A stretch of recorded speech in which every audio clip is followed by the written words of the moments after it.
তারপরেই কিন্তু একেবারে যখন বাড়ির ভিতরে তল্লাশি করা হচ্ছে সেইভাবে আমরা সকাল থেকে অনুপ যে ছবিটা দেখলাম, প্রথমে যখন ইডি আধিকারিকরা এলেন তারা এসে প্রথমে চাবি খুঁজতে গেলেন আশেপাশের বাড়িতে যেখানে শেখ শাহজাহানের আত্মীয় স্বজনরা থাকেন।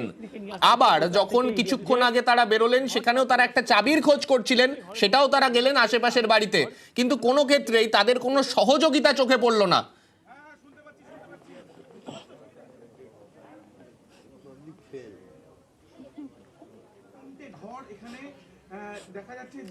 একেবারে যখন তল্লাশি অভিযান করা হয় তার পরবর্তী ক্ষেত্রে কিন্তু ইডির পক্ষ থেকে ইডির আধিকারিক তারা যে শেখ শাহজাহানের যে এই বাড়িটি যে তল্লাশি করছে তার পাশেই কিন্তু শেখ শাহজাহানের ভাইয়ের যে বাড়ি, মূলত এই বাড়িতে যখন আজকে ইডি এসে পৌঁছয় সেক্ষেত্রে লক্ষ্য করা যায় যে বলা হয় যে একটি চাবির সন্ধান করে, কিন্তু কোনোভাবে সেভাবে তারা সহযোগিতা পাচ্ছে না, এমনটাই কিন্তু ইডির পক্ষ থেকে স্পষ্ট বলা হচ্ছে। তার কারণ এই পরিবারের সদস্য যারা আছেন, অর্থাৎ শেখ শাহজাহানের বাড়িতে কেউ না থাকলেও তার যে পরিবার, ভাই এবং ভাইয়ের বউ যারা যেখানে আছেন, কিন্তু কোনোভাবে তারা কোনোভাবে তদন্তে সহযোগিতা করছেন না। যে একটি চাবি চাওয়া হচ্ছিল সেক্ষেত্রে তারা জানেন না বলছে, যেক্ষেত্রে সিজার লিস্ট যখন সিল করা হবে সেক্ষেত্রে পরিবারের সদস্যদের সই করতে হয়, সেক্ষেত্রে কারা নেবে কারা সই করবে সে ব্যাপারেও সদিচ্ছ করে বলতে পারছে না। ফলে ইডি আধিকারিকরা এখনো পর্যন্ত শেখ শাহজাহানের বাড়িতে তল্লাশি করলেও গুরুত্বপূর্ণ সেভাবে নথি মেলেনি বলে এমনটাই খবর। আর অর্থাৎ অনুপ যে আপডেট আমাদেরকে তুলে ধরলো তার মধ্যে অত্যন্ত গুরুত্বপূর্ণ কথা যেটা অনুপ বলল, যে এখনো পর্যন্ত ইডি আধিকারিকরা কোনো গুরুত্বপূর্ণ নথি সেই অর্থে পাননি বলেই এখনো পর্যন্ত সূত্রের খবর।